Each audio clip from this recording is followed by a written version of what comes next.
நம்ம தேடி திருப்போம். இப்போ பாருங்க, இந்த வாரம் வெள்ளிக்கிழமை ஆஃபர், அதாவது வாரம் வெள்ளிக்கிழமை ஆஃபர் கொடுப்போம்.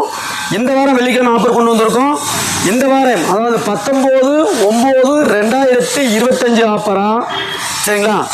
வெறும் 99,000 ரூபாய்க்கு, சரிங்களா? 99,000 ரூபாய்க்கு வந்து பார்த்தீங்கன்னா ஒரு 800ங்க, 2005 மாடல். இதோட ஓனர்ஷிப் பார்த்தீங்கன்னா 3 ஓனரில் வந்துடுறாங்க.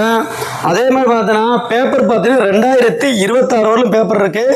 கிட்டத்தட்ட 1 வருஷம் பேப்பர் கரண்டில் இருக்குது, சரிங்களா? ஏசி பக்கா ஒர்க்கிங்கில் ஒரு 800 கொண்டு வந்திருக்கோம். உண்மையிலே சொல்கிறேன், வண்டியை பார்த்தீங்கன்னா கண்ணாடி மாதிரி இருக்கும். 800 தாங்க, எந்த ஒரு ரீப்ளேஸ்மெண்ட்டும் அடிபாடு டச்சப்பு எதுவும் பக்கா கிடையாது. ஒரு ஏசி பக்கா ஒர்க்கிங்கில் தர்றோம் 99,000 ரூபாய்க்கு.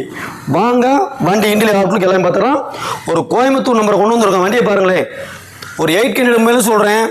20 வருஷம் ஆயும் கூட வண்டி எந்த ஒரு ரஸ்ட்டு எது ஏறாமல் வண்டி பக்கா தெளிவாக இருக்குது. டயர் கிட்டத்தட்ட பார்த்தீங்கன்னா 4மே பார்த்தோன்னா ஒரு 80-90% இருக்கும். நீங்கள் பாடியை பாருங்கள், ஒரு துளி கூட வந்து பெருசாக வந்து உங்களுக்கு வந்து எந்த ஒரு ரஸ்ட்டுமே இருக்காதுங்க, நல்லாயிருக்கும். அதுவும் பாருங்கள், ஒரு MPF இன்ஜின் தான், சரிங்களா? செட்டு மோக்குன்னு ஏசி பாருங்கள் பக்கா சில்னஸாக இருக்கும். ஏசி இதில் பார்த்தீங்கன்னா நல்லா ஜம்முன்னு இருக்குங்க. ஒரு மிடில் ஃபேமிலிக்கு உண்மையிலே ஏற்ற வண்டி, நல்லா ஒரு மைலேஜும் கிடைக்கும். நல்ல வண்டி பக்கா ஜென்னாக அவுட்லுக்கு பாருங்கள், உங்களுக்கு தெரியும்.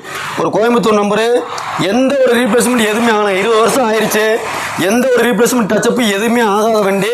இந்த சைடில் பாருங்களேன், அப்படியே சும்மா கண்ணாடியாக இருக்குங்க வண்டி. இன்றைக்கி ஒரு லோ ஃபேமிலிக்கு யூஸ் பண்ணுற மாதிரி பக்கா தெளிவான வண்டி. அது கோயம்புத்தூர் நம்பரு. வண்டி இப்போ அவ்வளோ லக்ஸரியாக இருக்குது இந்த வண்டியை பொறுத்தவரை. இன்றைக்கி எத்தனையோ வண்டி வந்தாலும் இந்த 800க்கு ஈடு இடம் எதுவுமே கிடையாது. அது இந்த வண்டியை பார்த்தீங்கன்னா கண்டிப்பாக கஸ்டமர் பிடிக்கும். அந்தளவுக்கு வண்டி வந்து 20 வருஷம் வண்டி யூஸ் ஆனாலும் வண்டி பக்கா ஜெனினாக இருக்குது. இந்த வண்டிக்கு நாங்கள் கேட்கக்கூடிய ரேட்டு பார்த்தீங்கன்னா வெறும் 99,000 கேட்டிருக்கோம். இந்த வண்டியை பொறுத்தவரை பெருசாக பார்க்கிங் பண்ணாதீங்க, ஃபிக்ஸட் ரேட்டு அந்த வண்டியை பொறுத்தளவு. ஏன்னா வண்டி குவாலிட்டி அந்தளவுக்கு பக்கா ஜெனினாக இருக்குது. ஃபஸ்ட்டில் வரவங்களுக்கு ஒரு பெஸ்ட்டாக பண்ணி கொடுத்துடலாம். நன்றி.